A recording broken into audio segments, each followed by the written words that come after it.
Hi guys, welcome to one more mini vlog. అరుణాచలేశ్వరుని అయితే దర్శించుకోవడానికి లోపలికి వచ్చేసాం. మేము చాలా మంది ఉన్నారు, కార్తీక మాసం కదా, సో అందుకని చాలా మంది ఉన్నారు. అందులో మేము పౌర్ణమికి 2 రోజుల ముందు వచ్చాము. సో ఆ రోజు సోమవారం కాలంతో చాలా మంది ఉన్నారనమాట. కానీ నేను కొంచెం అయితే వీడియో తీసాను. లోపలికి రాగానే నందీశ్వరుడు అయితే కనిపిస్తాడు. స్వామిని చూడటానికి దగ్గరికి వెళ్లే కొద్దీ చాలా వేడిగా అనిపిస్తుంది. అమ్మని అడిగాను, ఏంటమ్మా ఇంత వేడిగా అనిపిస్తుంది అంటే, అక్కడ ఉండే శివుడు అగ్నిలింగంలో ఉంటాడంట. సో వెళ్ళినప్పుడు కొంచెం ఉక్కపోతగా అనిపించింది.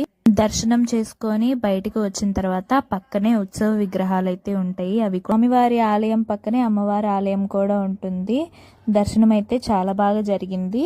బయటకు వచ్చాక ప్రసాదాలు అయితే తీసుకున్నాము. పులిహోర, పొంగలి ఇచ్చారు.